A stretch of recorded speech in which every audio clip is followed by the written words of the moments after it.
கர்த்தருடைய பரிசுத்த நாமத்துக்கு மகிமை உண்டாவதாக. இன்றைய நம்பிக்கையின் விதைகளோடு உங்களை சந்திப்பதில் மகிழ்ச்சி அடை. ரோமர் 8:26 வசனம். அந்தபடியே ஆவியானவரும் நமது பலவீனங்களில் நமக்கு உதவி செய்கிறார். நாம் ஏற்றபடி வேண்டிக் கொள்ள வேண்டியது இன்னதென்று அறியாதிருக்கிறபடியால் ஆவியானவர் தாமே வாக்கு கடந்தாத பெருமூச்சுகளோடு நமக்காக வேண்டுதல் செய்கிறார். பிரியமானவர்களே, வசனம் சொல்லுகிறது, ஆவியானவர் நமக்காக வேண்டுதல் செய்கிறார். நாங்கள் ஜெபிக்க வேண்டியது இன்னதென்று அறியாது நாங்கள் செயல்படும் பொழுது ஆவியானவர் நமக்குள்ளே இருந்து பெருமூச்சுகளோட நமக்காக வேண்டுதல் செய்கிறார். ஆவியிலே ஜபிக்கிறோம் என்று சொல்லப்படும் பொழுது நமக்கு அந்நிய பாஷை வரங்கள் என்பது ஒரு இன்றியமையாத ஒரு பரலோகத்திலிருந்து கொடுக்கப்பட்ட ஒரு ஈவு.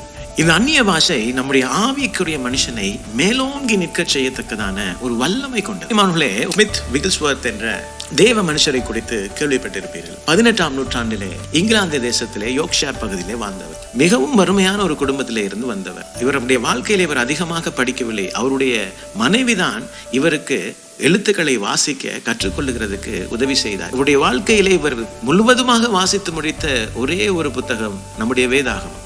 பிரியமானவர்களே, பரிசுத்தாவின் அபிஷேகத்தை இவர் பெற்ற பின்பு இவருடைய ஊழியம் ஒரு அடுத்த நிலைக்கு போய் சேர்ந்தது. அதாவது அடையாளங்கள், அற்புதங்கள், சுகம், இப்படி அநேக காரியங்கள் இவருடைய ஊழியத்திலே நடந்தன. விகில்ஸ்வர்த் அவர்கள் ஒரு நாளுக்கு கிட்டத்தட்ட குறைந்தது அரை மணித்தியாலமாவது அந்நிய பாஷையிலே பேசாமல் இருக்கவே மாட்டார். அவர் நம்பின ஒரு காரியம், நாங்கள் எந்நேரமும் பரிசுத்தாவிலே நிறைந்து காணப்பட வேண்டும். அப்படி காணப்படும் பொழுது நம்முடைய ஆவிக்குரிய மனுஷன் எப்பொழுதும் தேவனுடைய சத்தத்துக்கு, தேவனுடைய காரியங்களுக்கு முதன்மையை கொடுத்து கொண்டே இருப்பான் என்று அவர் சொல்லுகிற ஒரு காரியம். அந்நிய பாஷையிலே ஜெபிக்கிறது என்பது ஒரு தெரிந்து கொள்ளக்கூடிய காரியம் அல்ல, அது ஒரு கட்டாயமான காரியம். அவருடைய ஊழியத்திலே இவர் கிட்டத்தட்ட 20க்கும் மேற்பட்ட மரித்தோரை உயிரோடு எழுப்பி இருக்கிறார். இங்கிலாந்து, அமெரிக்கா, ஐரோப்பா, இங்கிலாந்து, ஆஸ்திரேலியா போன்ற கண்டங்களுக்கு போய் தேவனுடைய நற்செய்தியை ஜனங்களுக்கு சொல்லி அந்த ஜனங்கள் மத்தியிலே அற்புதங்கள், அடையாளங்களை அவர் செய்தார். இது எல்லாவற்றையும் அன்போடும் பாரத்தோடும்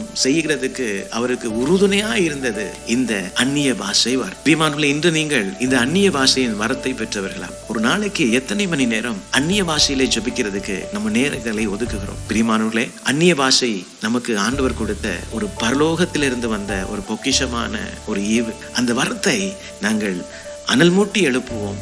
கர்த்தர் நம்மை கொண்டு பலத்த காரியங்களை செய்வார். பிரியமானவர்களே, இன்றும் கர்த்தர் நமக்கு சொல்லுகிறபடி ஆவியானவர் தாமே நமக்குள்ளே இருந்து பெருமூச்சுக்களோடு நமக்காக வேண்டுதல் செய்கிறவர். நாங்கள் வேண்டிக் கொள்ளுவது என்னதென்று அறியாதிருக்கும் பொழுது நமக்கு அதை வெளிப்படுத்தி நமக்காக வேண்டுதல் செய்கிறவர். கர்த்தர் தாமே இந்த வசனங்களோடு உங்களை ஆசீர்வதித்திருப்பார் என்று நான் விசுவாசிக்கிறேன்.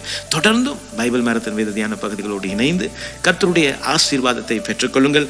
இன்று மறவாதீர்கள், குறைந்தது அரை மணித்தியாலமாவது அந்நிய பாஷையிலே முழங்காலிலே நின்று ஜெபிக்கிறதுக்கு உங்களை ஒப்புக் கொடுங்கள். God bless you.